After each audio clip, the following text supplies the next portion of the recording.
Hi everyone. So in this video, I'm gonna upload a revision video related to economic subject और उसका एक topic है law of demand.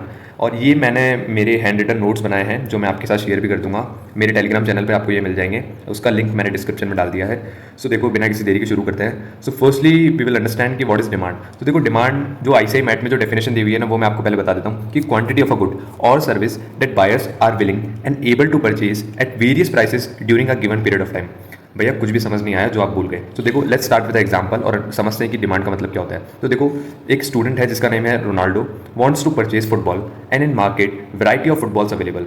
Suppose वो store 1 पे जाता है तो वहाँ पे उसको स्टोर कीपर फुटबॉल एक्स देता है जो कि 7,000 रुपीज़ की है। वो स्टोर 2 पे जाता है तो वहाँ पे उसको फुटबॉल मिलती है वाई जो कि 10,000 रुपीज़ की है। वहीं पर वो स्टोर 3 पे जाता है तो उसको फुटबॉल जेड मिलती है और वो जो कि 5,000 रुपीज़ की है। अब सपोज रोनाल्डो के पास 7,000 रुपीज़ है, so he can either go for football X और फुटबॉल जेड बिकॉज उनकी प्राइसेस उसकी अवेलेबल प्राइस के अकॉर्डिंग है। सो देखो, डिमांड का मीनिंग क्या निकला। अब आप उसको पढ़िए तो डेफिनेशन को आपको समझ आएगा। क्वांटिटी ऑफ अ गुड और service that buyers are willing. So quantity of a good यहाँ पर क्या है, फुटबॉल, और बायर कौन है यहाँ पे, रोनाल्डो। आर विलिंग मतलब विलिंगली उसको खरीदनी थी football, and able to purchase at various prices, और उसके पास 7,000 है और वो एबल टू परचेज है एट वेरियस प्राइसेस। जैसे ये 3 प्राइसेस यहाँ मार्केट में अवेलेबल है, सो वो 7,000 की भी खरीद सकता है और 5,000 की भी खरीद सकता है। Able to purchase at various prices during a given period of time. So एक ही टाइम पे उसको सेम गुड की जिसकी इसको नीड थी उसके लिए 3 वैरायटी मार्केट में अवेलेबल है। सो ये डिमांड हुआ। सो इकोनॉमिक्स के अंदर डिमांड जो इंक्लूड करता है, एक तो डिज़ायर, आपकी कोई डिज़ायर होनी चाहिए किसी चीज़ को खरीदने की। दूसरा मीन्स टू परचेज, आपके पास रिसोर्सेज होने चाहिए उस चीज़ को खरीदने के लिए, यानी कि मनी फॉर्म है। तीसरा विलिंगनेस टू पे, आपकी डिज़ायर भी है खरीदने की, आपकी पास पैसे भी अवेलेबल है बट आप चाहते हैं, मतलब अल्टीमेटली आप पे नहीं करना चाहते उसके लिए। सो देखो, डिमांड में ये तीनों एलिमेंट होना बहुत ही ज़्यादा ज़रूरी है। सो देखो, इकोनॉमिक्स के अंदर है ना, एक डिज़ायर वर्ड भी होता है but desire doesn't include purchasing power जो कि विलिंगनेस टू पे है, इसलिए डिज़ायर और डिमांड में ये कॉमन डिफरेंस होता है। अब अपन बात करते हैं कि फैक्टर्स होते हैं कुछ जो डिमांड को डिटरमाइन करते हैं, मतलब जिनके बेस पे है ना डिमांड बेसिकली अफेक्ट होती है। जैसे फर्स्ट जो आता है ना फैक्टर जिसकी बेस पे डिमांड कम या ज़्यादा होती है, तो फर्स्ट और इंपॉर्टेंट फैक्टर जो आता है वो होता है प्राइस ऑफ द कमोडिटी। अगर किसी कमोडिटी की प्राइस ज़्यादा होगी तो डिमांड कम होगी, अगर किसी कमोडिटी की प्राइस अगर कम हो रही है तो उसकी डिमांड ऑटोमेटिकली बढ़ेगी। तो डिमांड और प्राइस में है ना, देखो लॉ ऑफ डिमांड यहाँ पर काम करता है। आपने सुना भी होगा कि प्राइस और डिमांड में इन्वर्स रिलेशन है, तो ये फैक्टर उस पर बेस्ड है। सेकंड जो फैक्टर आता है ना, वो आता है प्राइस ऑफ रिलेटेड कमोडिटीज़। अब रिलेटेड कमोडिटीज़ क्या होती है, कुछ ऐसे प्रोडक्ट्स होते हैं या फिर कमोडिटीज़ होती है जो गुड्स होते हैं, उनको आपको साथ में यूज़ करना रहता है या फिर वो एक दूसरे के अल्टरनेट यूजेस कर सकते हैं आप। फॉर एग्जाम्पल फर्स्ट आता है जो इसमें, वो आता है कॉम्प्लीमेंट्री गुड्स। आप स्क्रीन पे देखिए, कॉम्प्लीमेंट्री गुड्स में मैंने एक एग्जांपल लिया कि टी एंड शुगर। अब देखो, आप टी खरीद लो और शुगर नहीं हो आपके पास, तो ये दोनों कॉम्प्लीमेंट्री चीज़ हैं, ये एक दूसरे के बिना यूज़ नहीं हो सकती है, दोनों साथ में चाहिए होते हैं। For example pen and ink, आपने पेन तो ले लिया लेकिन आपके पास उसमें इंक है ही नहीं, तो pen and ink complementary goods है। अगर टी की प्राइस बढ़ेगी, ध्यान से सुनना, अगर टी की प्राइस बढ़ेगी सो शुगर की डिमांड ऑटोमेटिकली कम हो जाएगी। सेम अगर शुगर की प्राइस बढ़ेगी तो टी की डिमांड ऑटोमेटिकली कम हो जाएगी। तो कॉम्प्लीमेंट्री गुड्स के केस में प्राइस और डिमांड में पॉजिटिव रिलेशन होता है फॉर अदर गुड, ठीक है, सॉरी इन्वर्स रिलेशनशिप होता है। अब सब्स्टिट्यूट गुड्स की बात करते हैं। तो देखो, सब्स्टिट्यूट गुड्स में आते हैं टी एंड कॉफ़ी। तो फर्स्टली अगर आप देखो, आपके पास कुछ लोग टी को प्रेफर करते हैं और कुछ लोग कॉफ़ी को। सो अगर देखो, टी की प्राइस बढ़ेगी सो ऑटोमेटिकली कॉफ़ी की डिमांड बढ़ेगी, क्योंकि टी कॉफ़ी का अल्टरनेटिव है एंड आप कॉफ़ी के सब्स्टिट्यूट में टी को यूज़ कर सकते हो। सिमिलरली अगर आपके पास मान लो 2 टूथपेस्ट अवेलेबल है मार्केट में, अगर एक टूथपेस्ट की प्राइस बढ़ जाती है, फॉर एग्जांपल कोलगेट की प्राइस बढ़ जाती है, सो पेप्सोडेंट जो है उसकी डिमांड ऑटोमेटिकली बढ़ जाएगी। इन दोनों में यहाँ पे पॉजिटिव रिलेशनशिप होता है। सो प्राइस ऑफ जो रिलेटेड कमोडिटीज़ है उसके बेस पे भी डिमांड डिटरमाइन होती है। अब थर्ड आता है जो कंपोनेंट जो डिमांड को डिटरमाइन करता है, वो होता है disposable income of the consumer. So disposable income क्या होती है, खर्च करने वाली इनकम। कोई एक पर्सन है, कोई एम्प्लॉय है, कोई भी इंडिविजुअल है जो अर्निंग करता है, तो उसकी जो डिस्पोजेबल इनकम होती है जो वो स्पेंड कर सकता है मार्केट में फॉर लिवलीहुड। सो अगर डिस्पोजेबल इनकम बढ़ेगी, उसकी खर्च करने वाली इनकम बढ़ेगी, तो ऑटोमेटिकली क्वांटिटी डिमांडेड ज़्यादा होगी, और वाइस वर्सा अगर डिस्पोजेबल इनकम है वो कम होगी तो क्वांटिटी डिमांडेड कम होगी। अब कुछ टाइप ऑफ गुड्स आते हैं, जैसे नॉर्मल गुड्स है, तो जो हाउस होल्ड फर्नीचर हो गए, क्लोथ्स वगैरह हो गई, बेसिक जो होती है चीज़ें, अगर इनकम बढ़ेगी तो इन नॉर्मल गुड्स की डिमांड ऑटोमेटिकली बढ़ेगी। अब इन्फीरियर गुड्स क्या होते हैं, so quantity demanded in goods की एक सर्टेन लेवल तक बढ़ती है up to increase in income. अगर आपकी इनकम कंटिन्यूसली बढ़े जा रही है सो आप इन गुड्स का कंजम्पशन इंक्रीज करोगे बट एक सर्टेन लेवल तक। फॉर एग्जांपल फ्यूल हो गए या फिर और कोई नेसेसरी आइटम्स हो गए, स्टेशनरीज हो गई, तो इनकी डिमांड उतनी ही बढ़ती है एक सर्टेन लेवल तक। अब चौथा जो एलिमेंट आता है जो डिमांड को डिटरमाइन करता है, वो आता है taste and preference of the buyer. अभी देखो, एकदम ट्रेंडिंग जो चल रहा है वो आईफोन 16 चल रहा है। So demand for digital device, अगर इस ट्रेंड के अकॉर्डिंग अपन देखें तो आईफोन 15, 14, 13, 12 की डिमांड कम होगी और आईफोन 16 की डिमांड बढ़ेगी। सो जो ट्रेंडी होती है चीज़ें, जो फैशनेबल होती है, जो न्यूली होती है, जो आउटडेटेड नहीं होती है, उनकी demand taste and preference based होती है बायर के अकॉर्डिंग। जैसा भी मार्केट एनवायरमेंट होता है उस अकॉर्डिंग डिमांड डिटरमाइन होती है। अब कुछ पॉइंट्स और दिए गए थे, उन पर बात कर लेते हैं कि डेमोन्स्ट्रेशन इफेक्ट क्या होता है। तो देखो इसका सिंपल सा मतलब ये है कि जो दिखता है, जैसा देखते हैं वैसा लोग खरीदते हैं और बिकता है। So what people see prefer desire of new modern phone by seeing friends phone. अपन लोगों का, अपन फ्रेंड्स में भी तो होता है कि यार कोई वो नया फ़ोन खरीद के लाता है तो अपना भी एक डिज़ायर हो जाती है कि हम भी उस फ़ोन को खरीदें। तो डेमोन्स्ट्रेशन इफेक्ट इसी को होता है कि जो लोग देखते हैं उस अकॉर्डिंग अपनी डिमांड को मॉडिफाई करते हैं, कि बढ़ाते हैं या कम करते हैं। अभी आता है बंडवागॉन इफेक्ट। तो देखो इसका सिंपल सा एग्जांपल ये है कि जो चीज़ फैशनेबल होती है, स्टाइलिश होती है, उस चीज़ को लोग फॉलो करते हैं। कि जैसे मेरा एक फ्रेंड है, वो एकदम फिटनेस फ्रीक वगैरह है, या तो उसको देख करके मैंने भी सपोज जिम जाना शुरू कर दिया, जिम ट्रेनिंग की जो सर्विस की डिमांड है वो ज़्यादा इंक्रीज़ हो गई। अब तीसरा आता है snob effect. So it's a common to wear smart watch nowadays. मतलब स्मार्ट वॉच का जो ट्रेंड था वो अब इतना नहीं है, क्योंकि आजकल सबके पास वो अवेलेबल है। सो स्नोब इफेक्ट के अंदर अनकॉमन चीज़ पे फोकस किया जाता है कि जो मार्केट से, भीड़ से अलग करे लोगों को, तो स्नोब इफेक्ट में उसको समझाया गया है। अब आता है एक वेबलेन इफेक्ट। सो वेबलेन इफेक्ट है ना, रिच पीपल के लिए काम करता है कि हाईली प्राइस गुड्स, ये लॉ ऑफ डिमांड का एक्सेप्शन भी है कि प्राइस जितनी बढ़ती है ना उतनी ज़्यादा इसकी डिमांड बढ़ती है, क्योंकि ये रिचर जो मार्केट सेगमेंट होता है उनके लिए होता है। अब फिफ्थ जो एलिमेंट आता है वो होता है कंज्यूमर एक्सपेक्टेशन।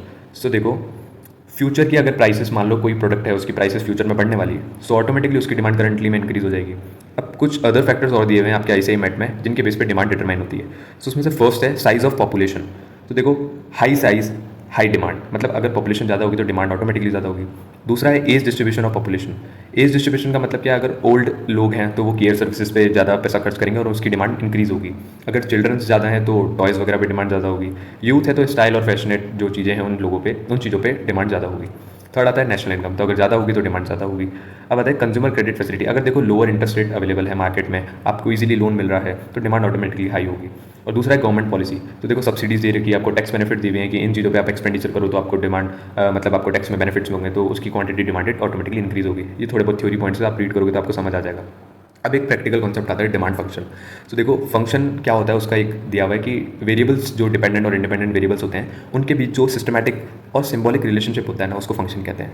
अब इसका एक ये फंक्शन की दी हुई है, आप इसको समझ सकते हो कि Q X equals to function P X Y P R, की quantity demand for a product equals to, फिर फंक्शन दे रखा है आपको प्राइस और जो भी अदर कंपोनेंट्स है जिस बेस पे डिमांड डिटरमाइन होती है। तो डिटर्मिनेंट्स हो गए डिमांड के, और फिर उधर इंडिपेंडेंट वेरिएबल भी दिया हुआ है। अब बात करते हैं कि लॉ ऑफ डिमांड क्या होता है। सो देखो मैंने जैसे कि बताया कि लॉ ऑफ डिमांड मतलब प्राइस और डिमांड में inverse relationship. So relationship between quantity demanded of a product and its price is law of demand. So एक डेफिनेशन दी हुई है इसकी आईसीआई मेट के अंदर कि demand increases with full in price and diminishes with rice in price. मतलब demand बढ़ती है प्राइस में गिरने से और डिमांड कम होती है प्राइस के बढ़ने से। एक एग्जांपल लेते हैं कि सपोज एक पिज़्ज़ा की प्राइस है 299, तो उसकी डिमांड है 2 क्वांटिटी। अगर उसकी प्राइस वहीं 199 हो जाए तो उसकी डिमांड हो जाती है 5, एंड अकॉर्डिंगली अगर 99 है तो 10 और 49 है तो 20। अभी table showing quantity demand and price differently. अब ये जो टेबुलर फॉर्म में आपको दिख रहा है ना, ये एक जो डायग्राम्स फॉर्म में कि ये प्राइस इतनी है और डिमांड इतनी है, इसी को डिमांड शेड्यूल बोलते हैं। अगर टेबुलर रिप्रेजेंटेशन है किसी भी शेड्यूल्स का, या अपन शो कर रहे हैं कोई प्रेजेंटेशन, तो उसको डिमांड शेड्यूल बोलते हैं। और डिमांड कर्व किसको बोलते हैं, अगर प्रीवियस एग्जाम्पल को अपन कंसिडर करके एक बार ग्राफ बना दें। ये देखो आप नीचे क्वांटिटी डिमांडेड आ रही है, यहाँ पे लेफ्ट साइड में प्राइस ऑफ पिज़्ज़ा आ रही है। अब देखो 49 पे जो है वो 20 डिमांड है और 99 पे है वो 10 डिमांड है। As per are last example 99 पे 10 डिमांड है और 49 पे 20। सो इसमें आप देखोगे तो अगर ये ग्राफिकल रिप्रेजेंटेशन अपन ने उसका कर दिया डिमांड शेड्यूल का, तो वो डिमांड कर्व हो जाता है। अब बात करते हैं मार्केट डिमांड शेड्यूल की। तो देखो इंडिविजुअल की बात करेंगे तो जो अपन ने ऊपर पढ़ा था, और मार्केट डिमांड शेड्यूल की बात करेंगे तो अगर एक्स क्वांटिटी और वाई क्वांटिटी है और प्राइस अकॉर्डिंगली दे रखी है, मतलब 2 जनों की क्वांटिटी दे रखी है डिमांडेड, तो उन दोनों का सम अपन कर देंगे। जैसे एक्स ने 2 क्वांटिटी डिमांड करी, वाई ने 1, तो टोटल मार्केट डिमांड 3 हो गई। और प्राइस अगर 99 है तो एक्स ने 10 मांगी और वाई ने 7, तो टोटल मार्केट डिमांड 17 हो गई। इस अकॉर्डिंग मार्केट डिमांड शेड्यूल होता है। इसकी थ्योरी आपको ध्यान करने की जरूरत नहीं है, बट आपको इतना पता होना चाहिए कॉन्सेप्ट क्या है, क्योंकि इकोनॉमिक्स के अंदर है ना, अगर आप एग्जाम्पल्स ध्यान रखोगे ना, क्योंकि थ्योरी बहुत सारी है, तो मैं भी एग्जाम्पल्स ध्यान रखता था, जिस वजह से मुझे ईजिली ये चीज़ें समझ आ जाती थी और कॉन्सेप्चुअल क्लैरिटी मिलती थी। तो हर चीज़ का आप एग्जाम्पल ध्यान रखने की कोशिश कीजिए। अब बात करते हैं कि rational of law of demand. तो देखो rational of law of demand क्या होता है। रैशनल का मतलब होता है कि रीज़न और explanation and logic for something, कि इस चीज़ का लॉजिक क्या है। मतलब ऐसा क्या है कि प्राइस बढ़ती है तो डिमांड कम हो जाती है, और प्राइस कम होती है तो डिमांड बढ़ जाती है। इस चीज़ का रीज़न क्या है, एक्चुअल लॉजिक क्या है। तो उसके लिए कुछ इन्होंने एलिमेंट्स दे रखे हैं। तो जो फर्स्ट पॉइंट है वो है कि price effect of a fall in price. तो इसमें क्या दे रखा है कि 2 कंपोनेंट होते हैं, एक सब्स्टिट्यूशन इफेक्ट होता है, एक इनकम इफेक्ट होता है। तो पहले अपन सब्स्टिट्यूशन इफेक्ट पढ़ते हैं। जैसे अपन ने अभी प्राइस ऑफ रिलेटेड कमोडिटीज़ पढ़ी थी कि अगर सब्स्टिट्यूट कमोडिटीज़ है तो अगर एक की प्राइस बढ़ेगी तो दूसरे की डिमांड बढ़ेगी। इस केस में यही होता है कि अगर एक की प्राइस कम होगी तो दूसरे की डिमांड क्या होगा, उन दोनों में पॉजिटिव रिलेशन होता है सब्स्टिट्यूशन इफेक्ट में। अगर सपोज आपकी टी की प्राइस कम होगी तो टी की ही डिमांड आपकी बढ़ जाएगी। सो यहाँ पे पॉजिटिव रिलेशनशिप होता है। अब बात करते हैं कि इनकम इफेक्ट क्या है। तो इनकम इफेक्ट में क्या होता है कि इनकम बढ़ती है तो डिमांड बढ़ती है। बस इन्फीरियर गुड्स इसके एग्जांपल है, वहाँ पर up to certain level of तक इनकम तक ही वो डिमांड बढ़ती है। और दूसरा आता है utility maximising behaviour of consumers. मतलब कंज्यूमर इज एन इक्विलिब्रियम, जब वो मैक्सिमम सेटिस्फैक्शन की पोजीशन में आ जाता है। Law of diminishing marginal utility भी अपन जिसको बोलते हैं कि एक सेटिस्फैक्शन लेयर आ जाती है, एक सैचुरेशन पॉइंट आ जाता है, उसके बाद डिमांड कम होने लग जाती है। भले प्राइस नहीं रहे बट डिमांड कम होने लग जाती है। तो उसको लेकर के यहाँ पे कंसिडर करा है। तीसरा ये है कि अराइवल ऑफ न्यू कंज्यूमर्स। तो अगर नए नए कंज्यूमर्स मार्केट में आएंगे, नई नई यूथ आएगा, नया नया ट्रेंड आएगा और नए नए लोग जुड़ते जाएंगे, तो प्राइस कम होगी तो ऑब्वियसली नए बायर्स आएंगे और डिमांड बढ़ेगी। अब डिफरेंट यूजेस क्या होते हैं, तो देखो प्राइस कम होएगी तो अपन क्या करेंगे, उन प्रोडक्ट्स का और मल्टीपल यूजेस कर लेंगे। फॉर एग्जांपल अलग अलग चीज़ों में काम में आ जाएगी वो। एक्सेप्शंस होते हैं कुछ लॉ ऑफ डिमांड के कि जहाँ पे लॉ ऑफ डिमांड काम नहीं करता है। अब लॉ ऑफ डिमांड क्या होता है, तो लॉ ऑफ डिमांड में अपन ने बात करी थी कि प्राइस कम होती है तो डिमांड बढ़ती है और प्राइस ज़्यादा होती है तो डिमांड कम होती है। मतलब ये चीज़ यहाँ पर काम नहीं करेगी। सो कॉन्स्पिक्यूअस गुड्स होते हैं जहाँ पे मतलब रिचर लोगों के लिए बात करें तो हाई प्राइस होगी तो हाई डिमांड होगी, जैसे वेबलिन इफेक्ट में भी अपन ने पढ़ा था कि रिचर पीपल के लिए होता है।